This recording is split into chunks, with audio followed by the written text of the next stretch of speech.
Welcome to The Leap with Japa, the podcast that bridges continents and connects stories. Join us as we dive into the vibrant world of international education, explore diverse cultures, and share the extraordinary journeys of students far from home. Whether you're dreaming of studying abroad or already embarking on this adventure through other means, Leap with Japa is your companion in navigating the exciting, challenging, and transformative world of global education. Let's leap into today's episode.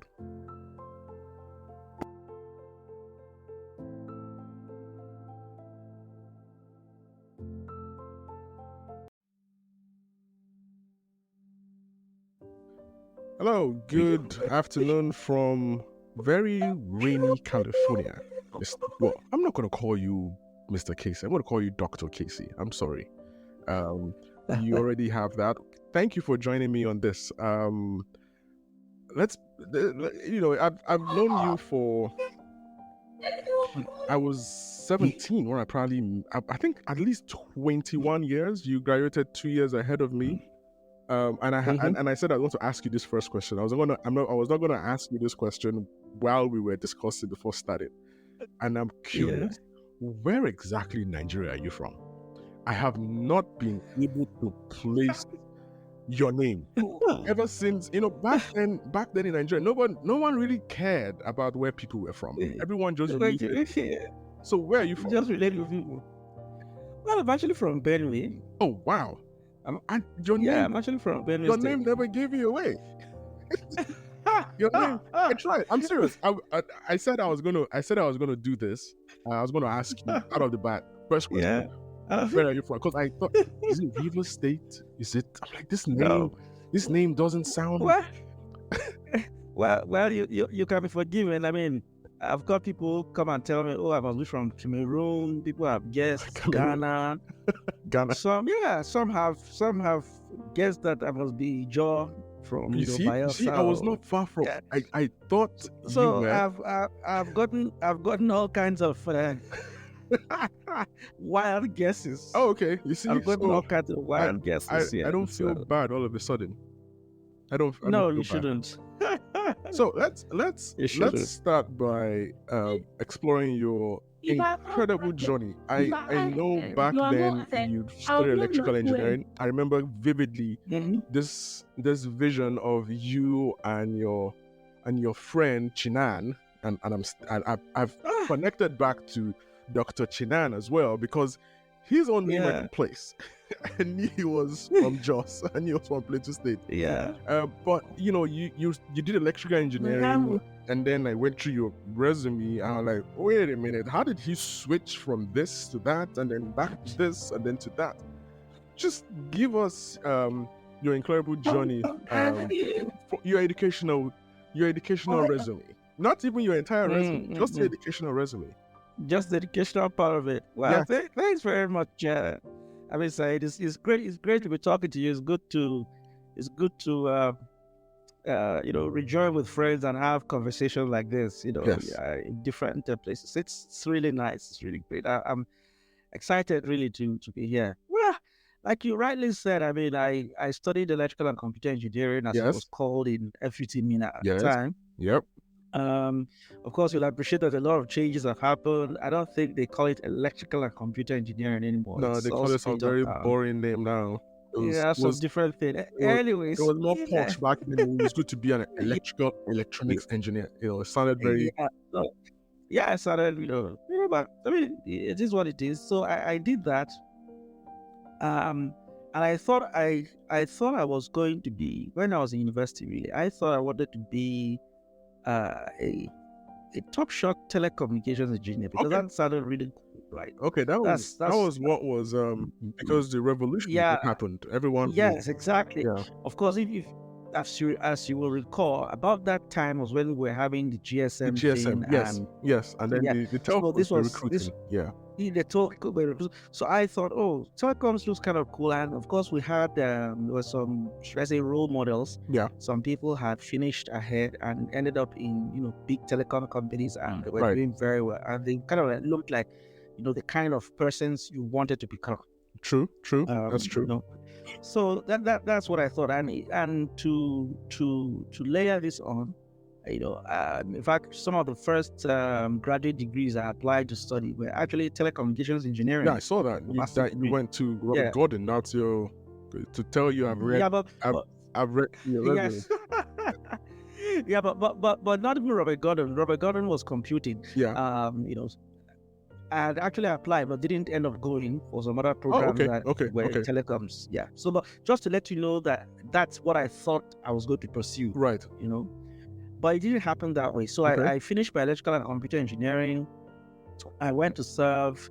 I served in what is now Yobe State. Right. Unfortunately, no good territory, as you Yeah. know that. Yeah. So while serving, I then got a job with National Oil Company, NNPC. Okay. And they looked at my resume at the time, and given that I had interned with a telecoms outfit, a Yes. Nigerian telecoms company, and a Okay. few other independent electronics or telecoms providers Right. that deal with telecoms, they thought that I would be best placed to work in their telecoms infrastructure unit. So that I ended up Okay. my first job actually within the National Oil Company was maintaining and deploying their telecommunications infrastructure. Oh, okay. Okay. Yeah. Was... So that's actually how I started. So in a way, yes, I was going in the path that I thought I was going to be going in, right? Right. So a lot of Visa network switches, deployment of systems, the whole shebang. I did that. End-to-end deployment and management. Exactly, deployment. Now, of course, at a point in time, after 2 or so years with NNPC, I went ahead to do a master's program. Okay. Now, of course, to deepen that journey, I picked a master's in computing, software technology with network management. Right. Okay. So that's the full name of program. And this was in Robert Gordon. Right. Okay.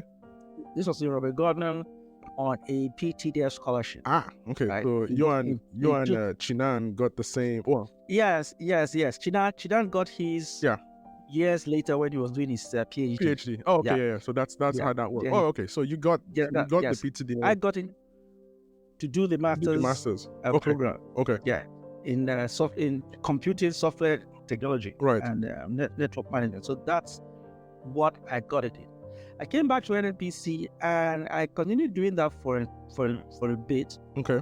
But then I observed something. I sat down and began to look at my trajectory within the National Oil Company. Right.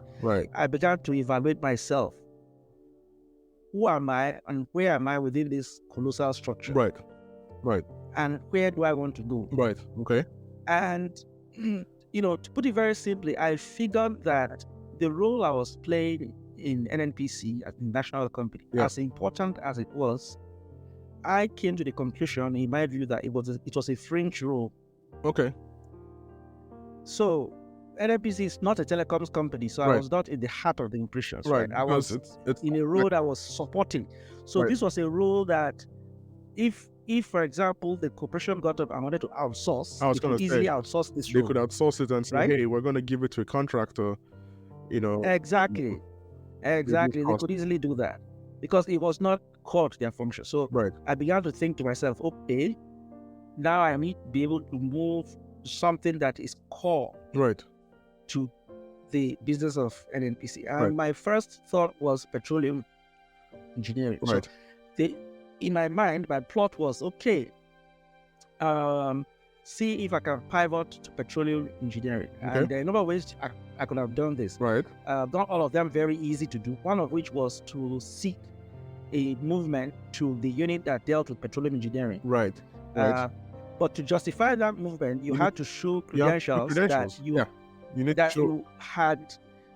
had at least done something to put you on that path. And so I went to Heron Watts, studied my master's in petroleum engineering. Okay. So that's where that came. That's where that came from. Okay. Now I was going to, should I say, market it, or what I was looking to do with it was, at that time, what I also found out that what we are calling artificial intelligence, data analytics, big data. At that time, it had also started coming to the fore. Okay. And there was a lot of talk in the oil industry at that time of what they call the digital oil field, or Yes. field of the future. Okay. Yeah. So essentially, it's a fancy name for saying you are putting sensors in the field, Okay. receiving data from the sensors, Right. processing it through algorithms Yeah. to produce or result information. You can remote control your valves, downhole, and do all Right. of that great stuff. Right. So the idea was, okay, maybe my computing knowledge or software and electrical engineering background Right. can be fused with my knowledge of petroleum engineering to make a landmark or make a footfall in that area. Yeah. Okay. So that was the thinking, for whatever it was worth, So I did that program, petroleum engineering, and I finished it. But switching into a petroleum engineering group wasn't as straightforward as I had envisaged. Oh, okay. From the get-go. Yeah. So, I met a number of roadblocks and what have you. The typical roadblocks? Well, there were several. I mean, so there was the first thing was there was a freeze on movements. Oh. Right? And that's usually the you could only do movements if you got someone really high up to speak for you. Oh, wow. That's political. Yeah, so you needed to get someone. Yeah, so you needed to get someone to be able to, kind of like, should I say, give you a waiver, override the HR thing, and right. move. But then it wasn't really easy, and this was few and far between. Okay. Yeah. So there I was stuck, and then out of the blue, like an answered prayer, came an internal advert for. They were looking for commercial analysts. Oh, okay. Now, I had never heard the term commercial analyst before this time.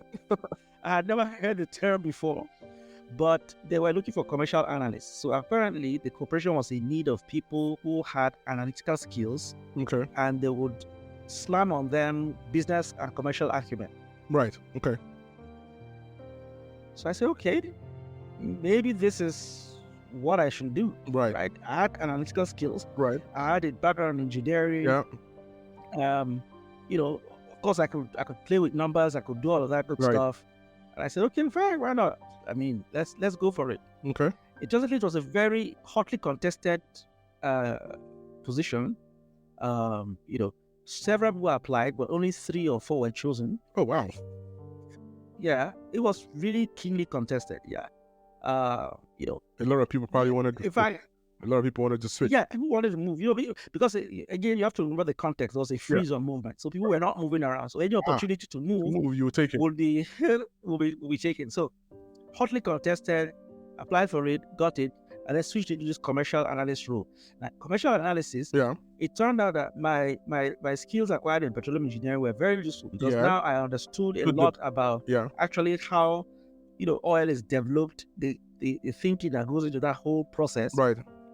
And then combined it tacked it onto, my analytic skills, my data analysis skills, and then acquired some business knowledge. And then that's what was going on. Okay. Before I knew it, I grew in that area, then switched down to petroleum economics because commercial analysis really is a subset of petroleum economics where you're looking at.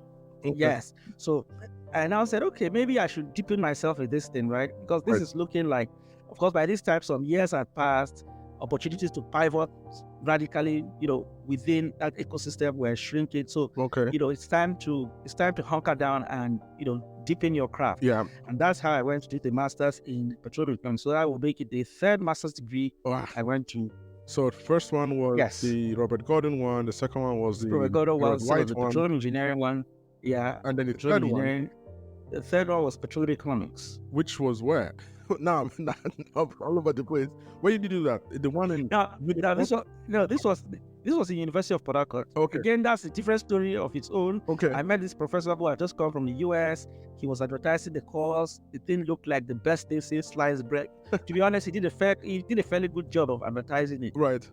And then I said, okay, hey, this is my opportunity, because at that time, if you know about this, there are only like 2 or 3 schools that were offering petroleum economics as a master's program. Okay.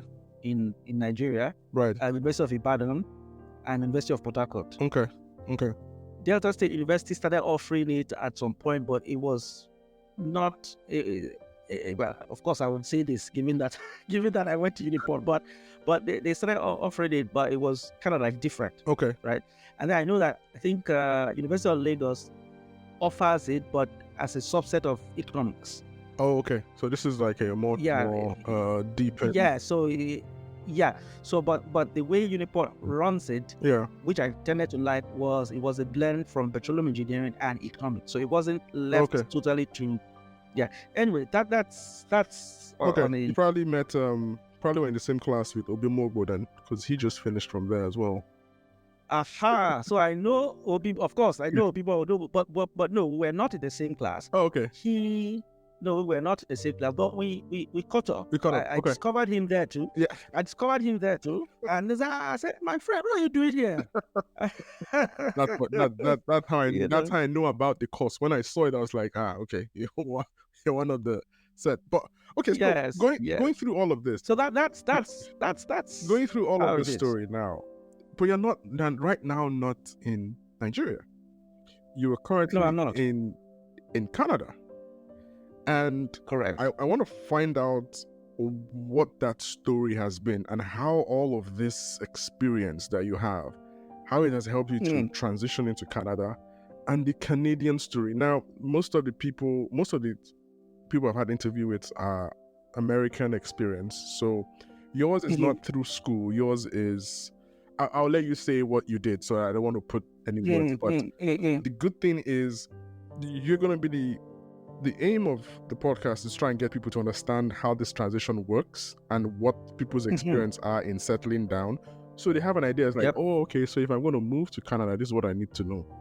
So what has? When did you decide to do it? What did you do? And where are you now? And then we'll get into the nitty-gritty of settling down in Canada. So let me allow you to. Yeah. All right. Yeah. So of course, my first brush with living abroad or contemplating going abroad to live was 2008. Okay. That was my first brush. When I finished my master's program at Gbakon University. Right. The UK government, Scottish government / UK government at that time, had a program they called the postgraduate work permit, where essentially they would give you 2 years, to settle back, try and get a job, and then you could transition from there to become resident. I was in the UK then. I left in 2009, so I know good. So they had that program, and especially if you went to a school in Scotland. So Scotland was different. So it was a program that was designed to attract people into Scotland. Correct. And so that was my first brush with it. At the time, 2008, I didn't think very much about it. Remember, I already had a job with the National Oil Company, so I knew about it. I had friends and classmates who were doing it, but I really didn't give it very much thought, to be honest with you. So, but at least I knew about it. Okay. So that was my first brush with it. The next time I will seriously contemplate this will be 7 years later, in 2015. Okay. So in 2015 was when I think Canada rebranded their Express Entry program. Okay. Yeah. So what we now know as Express Entry in Canada has always been, actually, but 2015 was a defining moment because now they revamped it, made it very streamlined. What did they change? Well, so they changed the process of application. Okay. That's for sure. So they changed it. In fact, that was when they changed it, I think, into a points-based system. Okay. Yeah. And then it was very clearly defined what you needed to score on each category to make it through. And then of course there were some other changes. Provinces could select and make recommendations to the federal government, because immigration is a federal issue in Canada. So provinces could nominate someone and recommend that person to the federal government system, and the federal government could award you the necessary funds to make you eligible. Based on that recommendation, you get points for based on the nomination from the province. So these were some of the things I think they introduced and revamped and streamlined in 2015. I tried in 2015. At that time, I tried, through a third party to do it, but Okay. unfortunately, it didn't work out quite Okay. well. Funny story though is that I actually got a nomination in 2017 to come and sell in Ontario. Oh, But yeah, but I didn't take it mostly because I wasn't expecting it. I okay. wasn't looking at it. So who it nominated? just came. Someone nominate you? So yeah. Oh, okay. So remember, I started working with an agency. Right. So they had my details, and even when my contract with them was over, they kept submitting my details Oh, for okay. consideration. Okay. And then usually you would get invited to apply. You would get invited to apply. Okay. Right. So I got invited to apply. I didn't take advantage of it, really, because I You wasn't were not ready expecting at it. the Yeah. time. I was not expecting it, so I wasn't prepared for it. I not didn't know prepared that for there it. was still. Yeah. Yeah, I didn't know that there was still. They had my file still open. So I then decided that, okay, you know what? I'm going to be very deliberate about this and make the application and stay focused on it and come to Canada. Okay. That's when I took it very seriously and then started making my applications. I did a lot of research. Okay. Finding out which what kind of provinces research? were. What? So I want people listening to find out that, hey, this is not something you wake up that you have to find an agent. A lot of people, there's nothing wrong with finding agents, but there's everything wrong with when you hand over every single bit of the process. That's right. Agent. That's right. What did you what kind of research did you do, for the sake of people that don't know? Okay, that's fine. Very happy to oblige. Yeah. Very happy to oblige. So the research was around even understanding, okay, what is this system? How does it work? Okay. For basics. Yeah. How does this work? Right. Then what is the objective of the system? Okay. Because if you understand the objective of the system, you will then begin to appreciate why the certain requirements are there. Right. And then you will begin to also appreciate how to navigate those requirements if you don't exactly meet them. Correct. Yeah. So I give you an example. Okay. If you were working with an agent and the requirement is to say bring if there just a random example here. Right. The requirement is to say bring a recommendation letter. Okay. From your musician. Right. In a letterhead. Okay. Actually, that is a recommendation if you go and read it up from the website, actually. But what the third-party agent may not tell you is that, well, if you don't want to have to, or you cannot get a letter-headed recommendation, there are other ways you can address that requirement. Okay.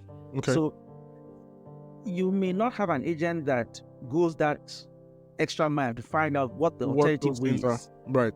Yes, so exactly. And you can only know that if you do research. You can only if you do research and know that, okay, if I don't have this, then this is my alternative. Right. Yeah. So things like that. Okay. So a lot of research I did quite a bit of research in that area, understanding the system, right? Why the system is in place, understanding what different provinces were offering, and what the requirements were. Yes, I have a question. Each of those I have a question provinces. Because I don't know anything about the Canadian process. I did study it in 2015 when I was deciding between Canada and the US. But the provinces, I know, why do they have disparate requirements? Why don't they have the same requirement? And is it because I'll allow you to answer. So maybe you might answer my question when you answer. So let me just allow you. When I answer. So they have different, of course. Back to basics. Canada runs a federal system. Okay. Yeah. So the provinces are independent in some ways, but they've agreed to cooperate under a federal umbrella. Right. How many provinces are there? There are 13 provinces and territories. Okay. So there are three territories in the north, and then the rest are called provinces. So those three in the north, we call them territories. Okay. Then the other 10, we call them provinces. Okay. So each one of them, each of them then have their own kind of immigration rule system. That's right. I won't call it like immigration, because immigration sounds nationalistic. More like immigration is entry rules. You have the entry requirements. Each Entry of them has the requirement. entry requirements. Okay. But you'll find that the requirements, the type of requirements are similar, but Okay. the specifics of the requirement may differ. I Give don't an know if that example. makes sense. Give an example. So, for example, whichever province you look at, Right. you have to have an English score. You have to demonstrate that you can speak English or French. Right. Okay. Okay? It doesn't matter which province you are trying to go through. Okay. You have to demonstrate that language ability. Okay. But the level to which you have to develop it might differ from one province to the other. Okay. Because you have a French-speaking part in Canada, so they would Exactly. heavily rely So on French scores. Exactly. So generally across board, all the provinces will have some way of assessing your ability to speak English. Right. All of them will have a way of assessing your educational qualifications. Okay. All of them will have, yeah. So, but that's why. And then another way they differ is if you're going to be coming, each of them has different skill requirements. So, Okay. remember that the whole idea of the express entry economic immigration pathway, right, is to help before skill gap or work, close skill gaps, right, in certain areas. So Saskatchewan may say, oh, they want more IT people, they right, want more people with skills in mechanics or work, right, or trades people. Right. So other province, Ontario, may say, oh no, I think we need more of those kind of. So again, that's one thing that differentiates one province over the from another. Okay. Over the other, yes. The requirements, and then you mentioned that it's a points-based system, and it is a points-based. How do you meet up the points? What are the requirements? I know you have one. I know one is age, one is education, and you mentioned English and then the French. So there's age. You're right. There's age. There is language requirements. Right. There is your education, your level of education. Right. Okay. And then there's the fourth one, which is called the experience, like. Yes, work experience. That's right. Work experience. Very correct. That's it. Work experience. So, and for each of these categories, there are certain kinds of documents that you are expected to submit. Right. To back that requirement up. So, let's say experience. Right. How do you demonstrate experience? Well, you have to bring recommendation letters as per their requirement, right? Right. So that's how you demonstrate. How do you demonstrate your age? Well, you have to bring your birth certificate, right? Right. And your data media. How do you demonstrate English proficiency? Well, you have to write a TOEFL or IELTS test, and have a score of a certain above a certain threshold. Yeah. Right. So that's pretty much what it is. Okay. So what's the time frame for this? How long does it take to gather this? How long does it take for you to hear back? I know the times have changed. This is from your experience. I know right now, some people moved when nobody was looking at Canada. Now everybody wants to move. Now everybody wants to move. Everybody wants to move. What are the typical steps? And what's the typical timeline? And then I should also add that COVID came in and threw everything upside down. Oh yes, let's not forget our dear virus that decided to upend our lives. COVID came and upended everything. So for me, really, I want to count it from when I made my submission.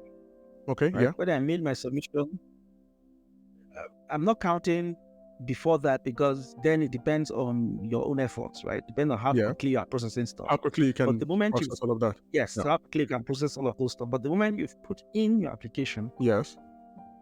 Well, I don't know what the website says now, but it used to be advertised that you can get your residency in 6 months. That's what it used to be advertised. 6 months. That's like a now. This was before all of this. Yeah, this was before all of these things came in. But remember, I made my application in February, and I had my letter, having my residency in December. Oh wow! February of what year? So this was the COVID period. So this was February of 2020. Yes. Oh wow! And that was before. So that was before COVID really, because everybody knew some noise about COVID. So I made that submission COVID was March. COVID was December 2019. That's Yeah. when. That's why it's COVID. That's why it's COVID-19. COVID-19. Right. It was 2019 December. Right. Then really heated up in the first quarter of 2020. 2020. So by March So 2020 was when we really knew what was going on. that's when we knew what was going on. But Yeah. I had made my submission around February. Ah, okay. So in the midst of all the shutdowns, closures, restrictions, my documents were being processed. And yeah, there was still eventually, yeah. I was going through the mail and the processes, and then it came out by December of 2020. Okay. I knew that, okay, I had my documents in hand. Okay. This was real. It was going down. It was happening.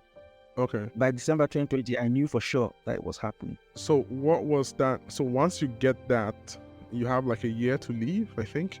You usually, or you have to then apply. Yeah. You have to then apply for the visa, or was it that your passport came with the visa then, or was it just like an approval letter? No, so you get that. It comes in different stages, and you will forgive me if I can't remember all of them That's fine, exactly. that's fine. But yeah, but basically, you get an email informing you that you've been successful in this. Okay. You have X number of months Okay.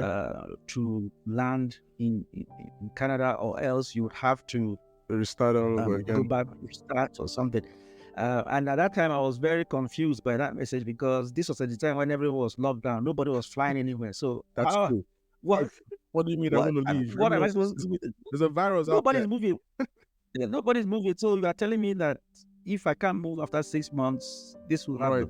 But then I then decided not to worry much about it, because this was like a general situation. Right. So, but you get that email. Okay. Then you have to send in your passports. Okay. Right. Yeah. That's like a passport request. You send in the passports. Okay. They do whatever they do with their passports. They send it back to you. Okay. I think there's a document that comes back with that passport. And then once you have that, Right. you can travel, really. Okay.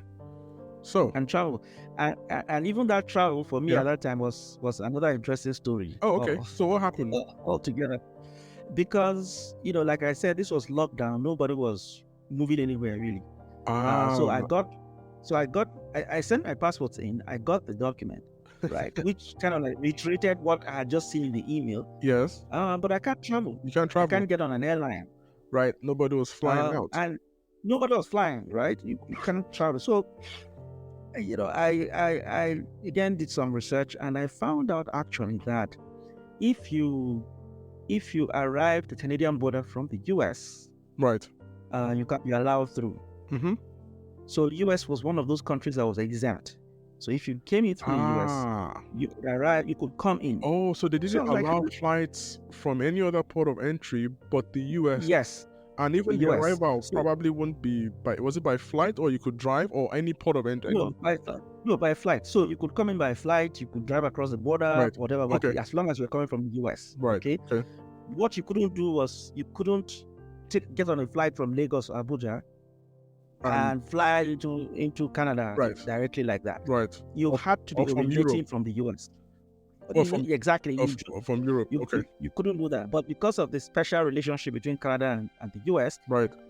If you came in from Canada, or if you came in from the US, you would be allowed to land. And I actually had a US visa. Oh, wow. Yeah, so I said, well, okay. I just go to the US and then spend a couple of time with my friend and then walk across into Canada. And when I first proposed the idea to a friend of mine I was talking this to, he was like, am I sure of what I'm saying? I said, well, this is what the research says. It's on their website. I wrote it down. He said, okay, fine. Print it, have it in hand. In case anybody asks you at the border or something, you'll say this is your reason for coming. What that can happen is that you'll return back to the US. Yeah. And you go back to the US, sit down and have a good time. And then you go back to where I'm coming. But I was pretty confident that was going to work. Okay. And again, that underscores the value of doing that research, because if I didn't find out, and this is what you will obviously not see. No, if you didn't do the research. You need to actually read up and find out about that and keep tabs. Yeah. And that's actually how I did, right? Okay. At the moment I did that, it then became easier for my family to come, because now, under those situations, the only people that could land were people that had a permanent resident in the country already. Ah, okay. So you went in, and then what did you have to give them? Did you have to do anything special for them? For No, not especially, just the usual documentation. Usually, you have the landing, the documents you fill upon landing. Right. So once you have these documents you fill upon landing, Right. all I simply did was share it back to my family. Okay. And they now use as a basis to get on a plane. So they were allowed to get on the plane because of that. Yes. Oh, They wow. couldn't have gotten on a plane if I hadn't given them that. Oh, wow. Yeah, they couldn't have gotten. Okay. So it was a very but times have normalized. You will not most people don't need to go through that now. But this story underpins something. You have to be able to be very proactive and also probably reactive sometimes to the situations of immigration.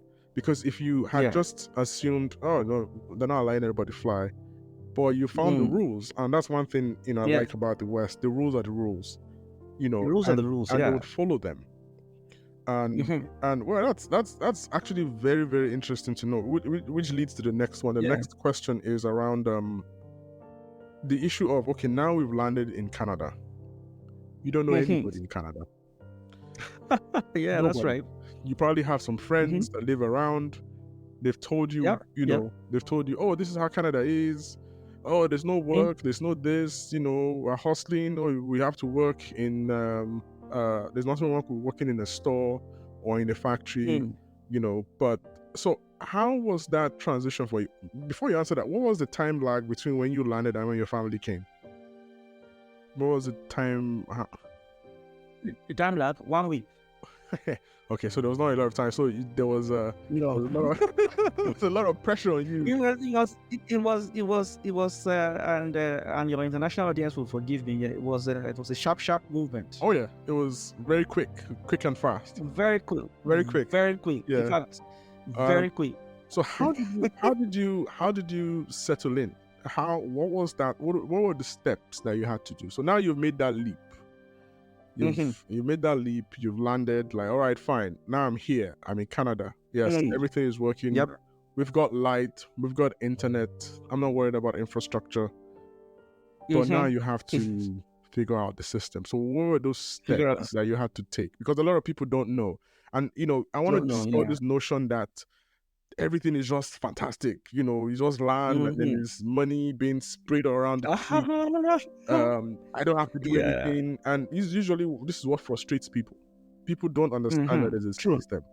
Now, I understand the US system very well. I understand transition. But what is that permanent residency system? Like, I brought my family in, which is most stories of Nigerians and every other people. How did you integrate? Very good question. I'll summarily say yes. I think I was fortunate in a number of respects. Okay. But I think it also comes down to good planning. Yes. And again, research. Yes. Forgive me when I say research several times. I'm sure everybody has said research so many times now. Now we're going to move on to planning. So there's research. Planning. Which is, planning. Not active. Planning is active research. I can read a book and have all this research in my head. Knowledge in your head. But research in your head. Now the rubber has hit the road. Now you have planning. to execute. What do you do? So how did you do you have to execute. How did I execute?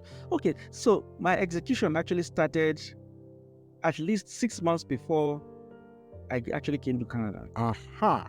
Now we see why it was okay. Go ahead. This is interesting. Yeah. So what happened was, while trying to make the transition, of course, I said trying to follow certain people on social. Okay. That would give good advice, that tell you about settling in and whatever.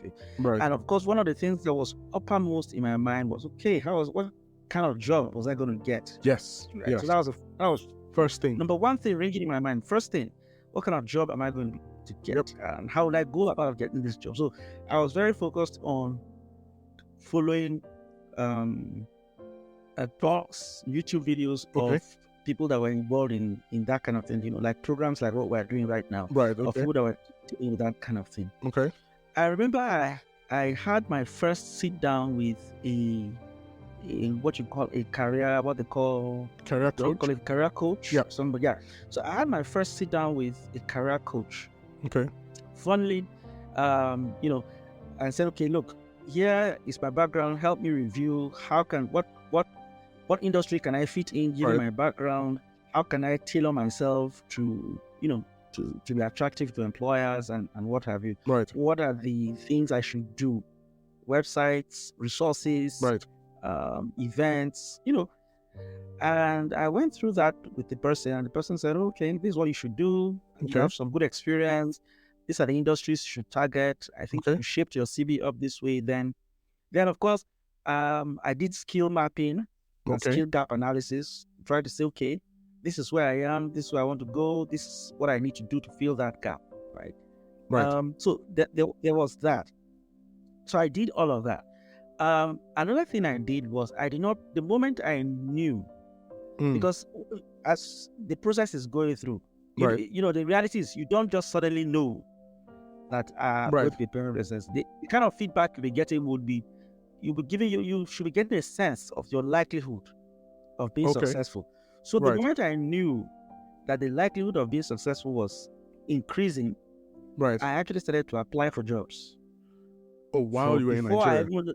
Yes, right. I was in Nigeria. Even before I had gotten on the plane, I actually started applying for jobs. So I had started getting my rejections ahead of landing. Which is why I said you have to be reactive and you have to be proactive. Reactive in the sense that yeah. Go ahead. I started getting my rejections before day zero. Yeah, that's very interesting. That's a very good way of doing this. Yeah, okay. Yeah, so I wasn't here and desperate and getting rejections and then being and then you have that immobilized. panic. You have that panic. Your burn rate is increing. The bills are being paid. So bills are piling, and then that's what shifts people into trying to get something to hold, just to get by. Right. And then a friend had actually told me one of the things that motivated me to do this was because a friend who was already here had told me that the moment, well, this is, of course, it's true, but again, situations differ from person to person. But he explained to me that the moment you hold on to something that is okay, let me just get by with this. Let me get by with this. Find out that the cycle of that job keeps you really from pursuing higher things. Because the reality is those jobs can be very exhausting, very tiring. Yes. You are just thinking about the next day. You're not thinking about 10 days later or 100 days later. Thinking about the next day. Making the bills. Making bank. And the moment you get into that cycle, it becomes challenging to break. Right. So try not to get into that cycle. Right. Very good advice. This was someone that was here. This was someone that was here already. Okay. That told me this. So I said, okay, look, I better try not to get in this cycle. Let me feel all my feelings before I take off. Right. So yeah, that was it. But the fortunate part of it is because I had been applying, maybe you'll say the game of numbers. Right. The job I currently have, I actually applied for it on my second day after landing in Canada. Oh wow.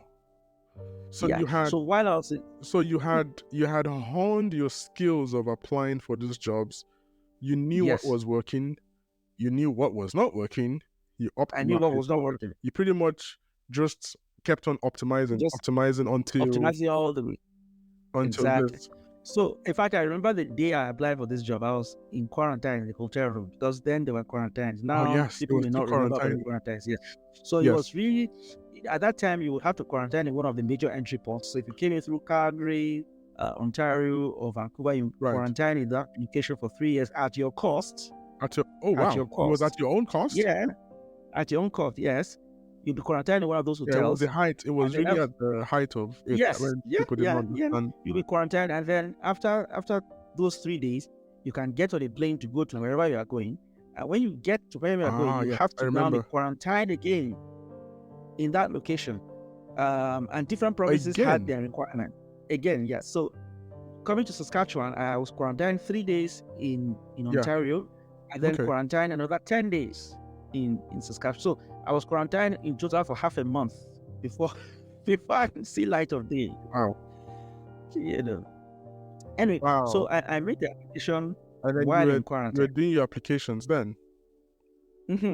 That's correct. In fact, in those 10 days of quarantine while I was in Saskatoon, I think I attended maybe 4 interviews Oh wow. in those 10. In quarantine. Yeah, because you have to remember that I had a backlog of applications I had been making. Yes. So you had Yeah, I had a backlog of applications that I had been making. So yeah, that's what happened. And then of course when I really landed on the ground, right. I didn't just, I went through, so there's this thing they call Open Door Society here. I know some people don't really think much of it.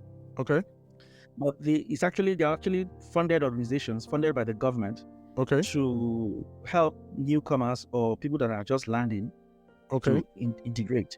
So okay, all kinds of services they can render. They can help you with language training, can help you with looking at your CV, they can help you with giving you opportunities for jobs, show you where to get jobs. They can help you with filling your forms, because when you land, there are several forms. You don't have someone to guide you. There's several forms. It's very easy to miss one. So they can give you that guidance and whatever. So I took advantage of that. And then they also explained to me the school system for kids. They explained to me. They were very helpful all around. They gave me stuff for my kids. So you'd advise people to actually look out for what are they called again? Look out for those. They are called Open Door Societies. So different provinces, provinces have their own versions. But in Saskatchewan, they call it Saskatchewan Open Door Society, SODS. Okay. So that they can even help you with interview preparation and whatever. Okay. So how did you? So you did all these applications. Did you just go on a particular website? Was it Indeed? Was it LinkedIn? Where were you finding these jobs? Most of them were on Indeed. Okay. Most were on Indeed. But I also found out that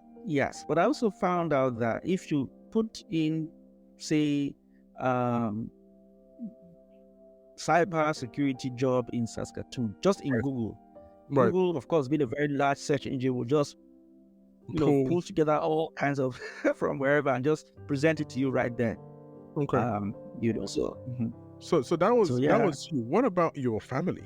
So how did your wife and your kids? What was integration like for them?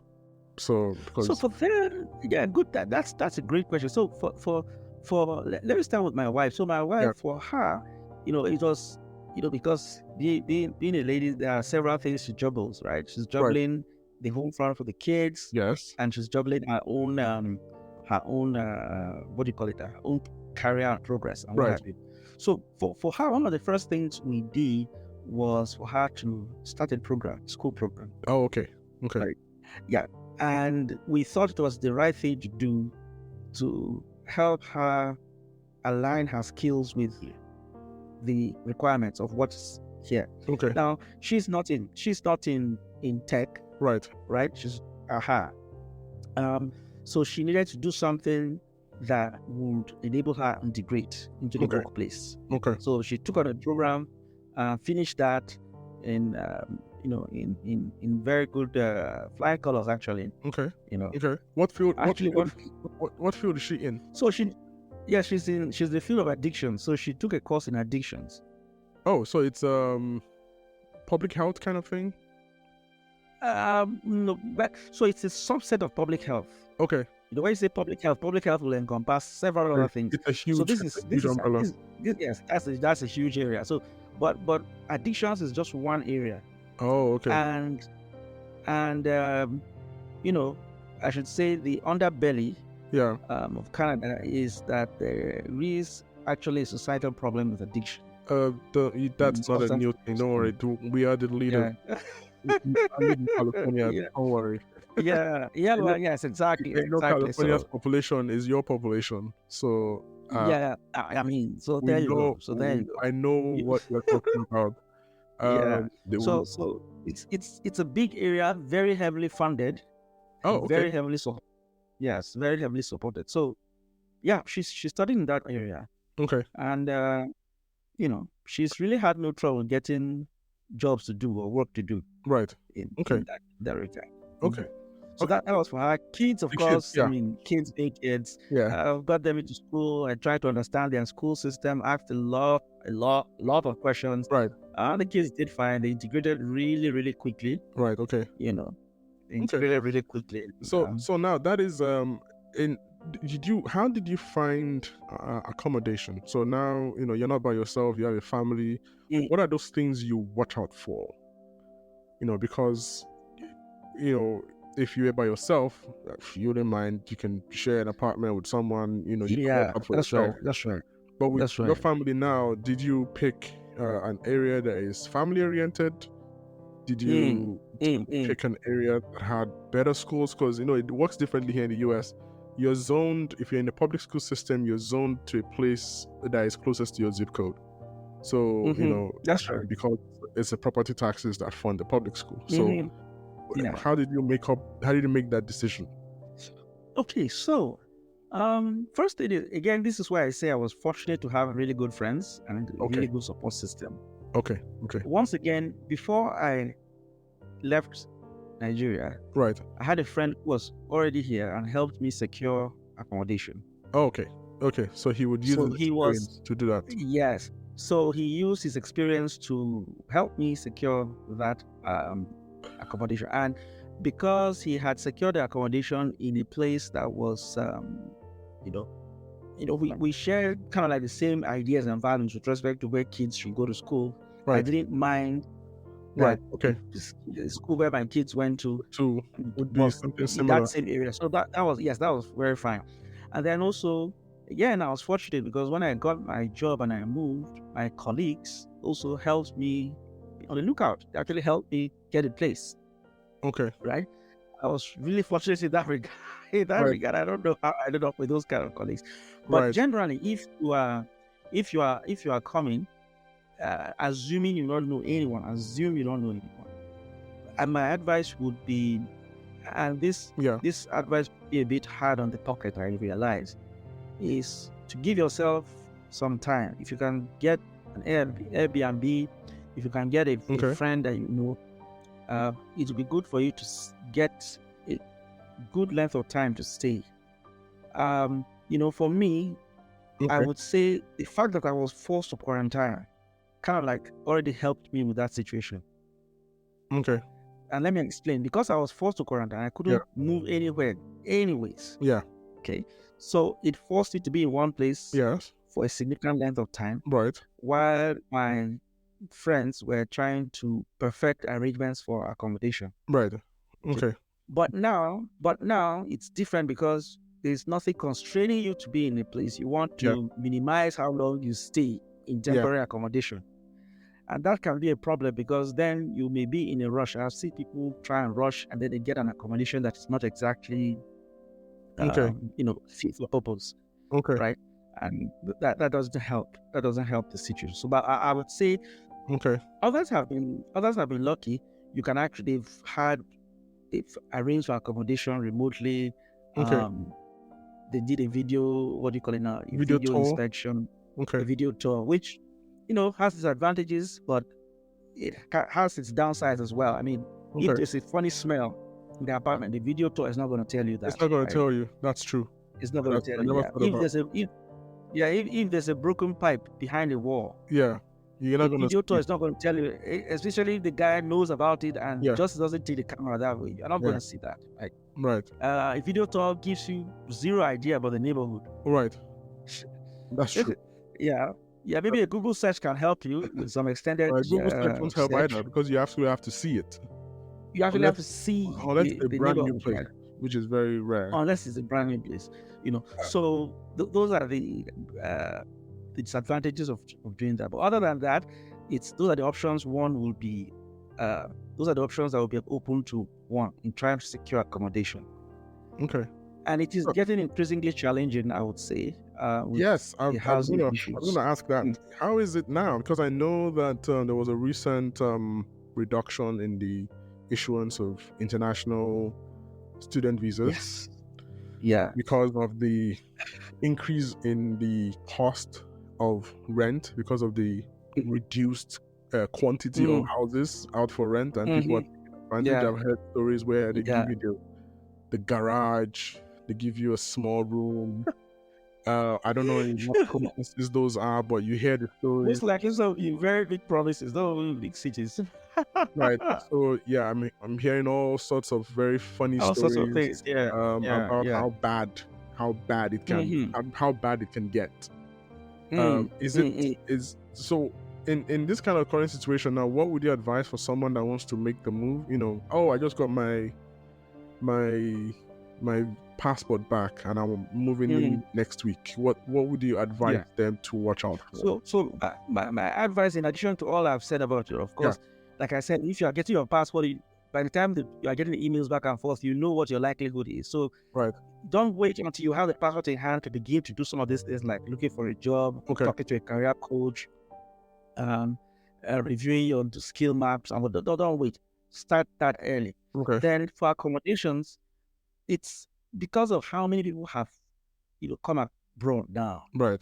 It's very unlikely that there is some, although there will be that one person I know, Hmm. but it's very unlikely that you would be coming to Canada and not know anybody at all where you are going. Yeah, give me the number of persons that have come. So I Yeah. would say months before, while you are in planning, I try and Right. reach out. I know sometimes people don't like to reveal their plans. Yes, I was gonna Just say want to keep because things under wraps. Yeah, but this can end up being your undoing. undoing, yes, It especially in a can end place up being your like the West. yes, it can end up being your undoing, because let me tell you, imagine I was keeping it under wraps from that close friend I was telling you about. And this Right. again, let me not the guy is a close friend, yes, but remember that before I started making this move, it's not like I was always talking to him every week. Yes, but at least you I kept in started touch talking to with him. him. I kept in touch with him, yes. I Yeah. kept the relationship warm. But it's not like, oh, this some guy I just call up every week and we just banter. No. Yeah. When I knew that I was going to be coming, I realized that, oh, he's here. I reached out to him and said, Reach look, out to him. yeah, this is what I'm planning to do. I'm coming over, Yeah. show me the way. What's it like? So Right. you need someone to do that for you, Right. right? You need someone to give you proper advice and guidance. Right. Even if the person is not going to be accommodating you directly in his house, Yeah, but at least you need have to an give idea someone. of how things are Yeah, here. I give you an example. A certain lady came. We accommodated her, Right.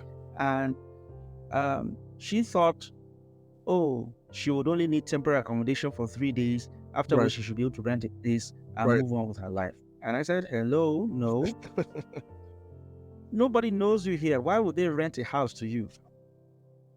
You don't have a job. You don't have an ID. You don't. Your bank account is just 2 days old. No one's gonna rent How anything. would you? Nobody's gonna do anything for him, right? So I said, oh no, but the person she spoke to told her that the place she's going to is a small town. She should get a house in no time. I said, okay, where does the person live? It turns out the person lives in a province on the other side of the country. Oh wow. So the person doesn't even live in the province where she was coming to. Yeah, coming. So the information the person had was the information that she herself could have gotten if she had just Googled. And yeah. So I'm like, I said, lady, that person you are talking about lives in a province on the other side of the country. On the other side of this. On this side of the country. This is the place. It turned out that we had to accommodate her for, I think, maybe 2 weeks. Okay. Before she fell her feet. Yeah, because she needed to have the basic documentation, right? Right. If you are a student, you need to have some ID. You need to go and document. You need to have a bank account. And then you need someone to. Because in this system, everything happens by references. Right. Which was a bit of a cultural shock for me. I mean, there are certain things that just happen. We say, "Oh, we need a reference." I'm like, what does that mean? Does that mean that I have the money. It's in my account. Count. I need to rent a house. Well, This is my ID.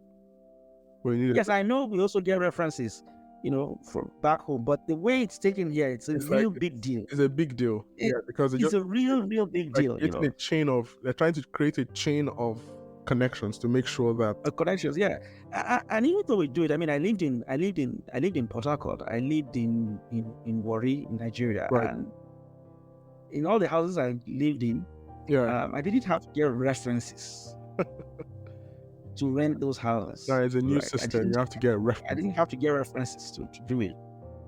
The closest was maybe I would rent from a landlord that I knew, Right. but Right. which is almost like a reference. I mean, that's like a self-reference. But It is a reference. yeah, but other than that, no. Okay. So those are so- things I would say to look out for. Yeah. look out for. Almost. So the next question I had is regarding your job. I'm very curious about the job because you Yeah. work in the Ministry of Forestry. I think I don't know if I remember. So yeah. When I read that, I smiled. Actually, I work in the Ministry of Energy and Resources as a senior forestry economist. Senior forestry. What does a senior forestry economist do? Very good I've question. never heard about. I mean, I can understand the Ministry of Forestry Economics. That's like a Yeah. almost like a niche job. Yeah, it's quite niche. It's actually niche. It's actually a niche job. So as far as the organization is concerned here, you've got the Ministry of Energy and Resources. Right. Saskatchewan is a very resource-rich province. They've got forests, Okay. lumber, they've got oil, they've got minerals, they've Oh, got gas, helium, they've got lithium, they've got, so they've got a span of things, and all of these are managed under the Ministry of Energy and Resources. Now, forestry, So it's a is- big ministry then.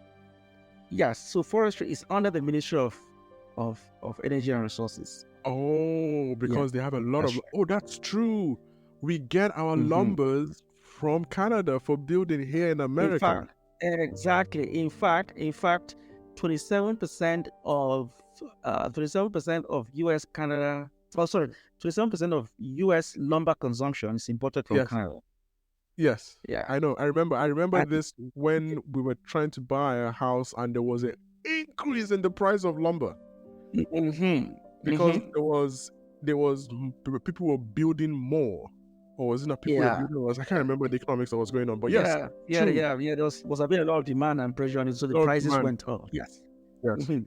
Yeah. And of course, the U.S. is a big market for Canadian lumber because I think something like Yes. 80% of the lumber produced in Canada is actually exported.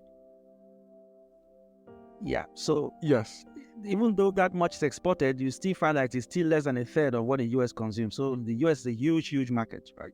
Yes, it is. And Canada is, yes, it's a huge market. So my province, and getting a bit technical here, my province actually That's fine. supplies like 2% of that 27%. Oh, It's wow. not very large. So that's a huge 2% of 27 is huge. If you Yeah, consider the amount- yeah. So it supplies 2% of that, and my job, as far as the province is concerned, Right. is to take charge of that industry data, manage it, Okay. all the activities, the Okay. market signals in that sector, Okay. and help shape government response and policies to That's a shifting huge market undertaking. trends. Yeah, so that's what I do. Oh, So wow. it involves, believe it or not, a lot of data lifting, because and I have to talk to a lot of government agencies. Okay. So I'm talking to the federal government. I'm talking to industry players. Okay. I'm talking to colleagues in other departments. Okay. I regularly have meetings with people from the Ministry of Justice, the Ministry of Energy, Okay. the Ministry of Environment. Okay. Ministry of Parks. So Okay. there's a lot of stakeholder engagement that happens all around. How in much this lumber is job. in Canada? You guys have a lot of lumber then. Oh, I forget that statistic down, but I think globally, something like 10% of the world's forests are in Canada. What? 10%? Mm-hmm. That's a And most of all those places are uninhabited? Well, some of them are. Okay. Like where I am currently. Well, of course, well, so Canada is, of course, 90% of the Canadian population lives within 100 kilometers of the US border, right? Yes. So the rest of Canada is sparsely populated. Right. And the forests that make up the boreal forests, really, that serves as the natural stock for all of this lumber, is more to the northern part. So if you look at any province within Canada, the forests tend to be in the northern part, of those provinces. So in Saskatchewan, it's the same thing. The forests are north, southerly. If you're coming more southerly, then you are moving into agricultural resources. So that's where you now begin to have farmlands and what have you. Yeah. So, but I think the bulk of the forest will be, and your oil export of what's that oil export that you guys have? We call it Western Canadian Select, WCS. No, not oil. I'm talking about your most prized possession. Oil. No. For pancakes. Maple syrup. Maple syrup. Yes. I was surprised to find out that you guys actually have places that control the price point of maple syrup. I was like, it's maple syrup, please. It's just maple syrup. Okay, so last question. Second to the last question. You have a diverse skill set, like I put it in the questions, you are like a Swiss Army knife. You can cut and dice in different directions.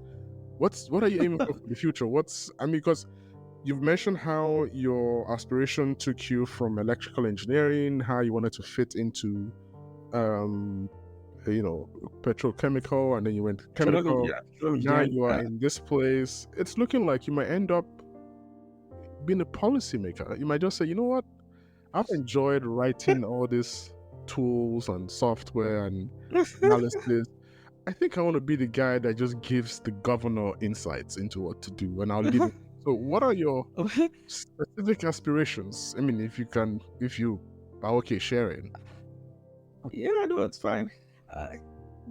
So I've sometimes I look at my background and I wonder if it's a good thing or a bad thing to, because I once described my background as being really checkered, It starts off in engineering, then switches into software, then switches back into petroleum engineering, and then goes, so it's kind of like, but what actually I'm looking ultimately at is, at the end of the day, I think I'm looking more towards actually using data analysis, data analytics for the purposes of policy guidance, actually. So you actually nailed it. Right.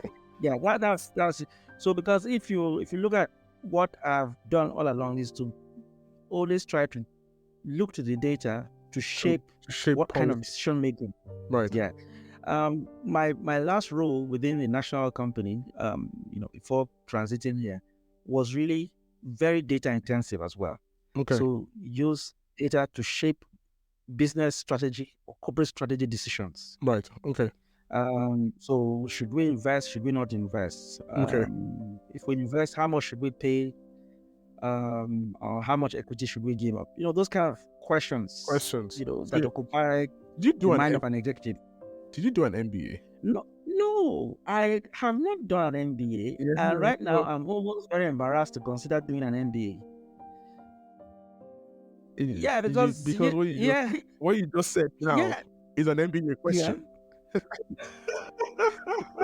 I was just trying to think, like, you can have an MBA in his Swiss Army knives or certifications. No. I don't. But it's almost a good one to consider that one might want to go and do that. But I understand how you mean with data analytics guide policy. Yeah, that's right. So I that's really what I'm aiming to do, or what I'm really looking to do. Because sometimes I think that that is lacking, especially in back home from where we're coming, sometimes we don't rigorously apply data to our policy decisions, and I think it's a gap. Yeah, I think it's a gap. Okay. Last question. So, wrapping up. Yeah, can you leave the listeners with an advice or a message, especially those trying to carve out a similar path to yours? Because I wish them well if they want to do all the degree programs that you did. But yeah, just an advice for the little guy or the aspiring big guy. I think it'd be good to have a focus. That's one. Okay. Please have focus. You must have your why. You have to understand your why very well. Okay. And then have the focus and then plan. I think sometimes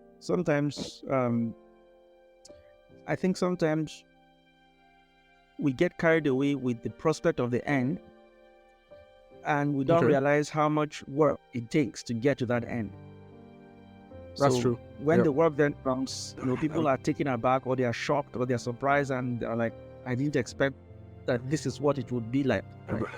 So, what I would just say is, have your why, and keep working on on yourself, and being dynamic. Okay. Don't get stuck in a certain pathway. Part of the things I've been fortunate to achieve really happened because I was taking dynamic decisions over time. You were adjusting. You kept on adjusting. I kept on adjusting. I didn't insist that this is the path I was going to follow. That's why I ended up with all of these things. I just kept on adjusting. I could have said, forestry, no, that's not something I was going to, But when I looked at it, I discovered, this has a lot of similarities with what I've done before. Right. It has data in there. It has natural resources. It's within an energy context. So, why not? And so I think also being open to opportunities, not closing your mind off for opportunities, is also something. That I would say. Yeah. Okay, well, thank you very much. It has been very interesting catching up. I'm very happy that we got to do this and that you reached out. Because I found you on LinkedIn. I go, is that Kaase that I've been looking for like 20 years? Because I've been looking for you. I have done every single form of LinkedIn searches to find you. Seriously? I'm serious. That was just, you would notice immediately that I found, because I've been fairly connected to Chinan for a long time. So I was looking through. No, but I've been connected to Chinan for so long. Yes, but I didn't spell your name. Remember, the first question I asked that was the problem. Yes, the first question I asked you was, where are you from? I obviously did not know the surname, so there was no way I was going to know the surname. And I remember what you look like, but the name, I spelled every single time with a C. I spelled it Casey, was how I spelled your name on LinkedIn, to tell you that I've really, really done this for the longest time, for at least a decade. Like, where is this guy? Because I remember clearly that, I was saying when we were in Mina, you and Chinan would sit down and talk about control systems. I think you guys were taking the 200 level courses together then. You guys were taking generic engineering class, and I was in, I think you were in 300 level then, and I was in 100 level. Yeah. And I would come into the room and you guys are talking about control systems. I was like, what are these people talking about? Because I would come to Austin's place. Austin's place was just adjacent to your place, and I'd walk in. And I'm like, so Chinan, I knew. Chinan, I followed him for at least a decade. I was like, but where is this guy? I was like, his name was Kaase. That's all. Is it CASY? CASEY? I had no idea it was with a K. And then when I saw it, I was like, there he is. That's why I immediately added you. Well, thank you for doing this. It was nice sharing this. Thank you. I hope you had fun as much as I did. No, I did. Very much. It's not every time I get to talk. It's not every time I get to talk about myself like this. So. Exactly. That's why I like the podcast. Thank you. Yeah, thank you.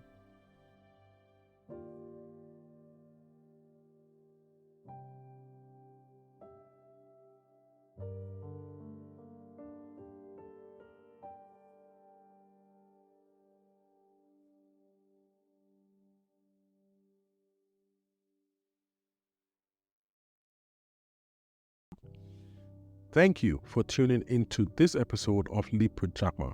I hope it brought you valuable insights and stories that resonate with your journey. If you have any thoughts to share, questions, or want to send a voice note with your feedback, please visit our website at leapwithjackpot.io. You will find a contact from there. I would love to hear from you and feature your voice in a future episode. Don't forget to subscribe to the podcast on your favorite platform, some of which are Apple Podcasts, Spotify, iHeartRadio, or Player FM. Your subscriptions and reviews help us grow and reach more listeners, and I truly appreciate each one of them. Also, check out our merch store on leapwithjackma.io website for some cool t-shirts and hoodies. Perfect for showing your support for the show. Stay tuned for our next episode, where we'll dive even deeper into the experiences and challenges of international education and careers. Until then, keep leaping forward, and thanks again for being part of the Leap with Jackma community.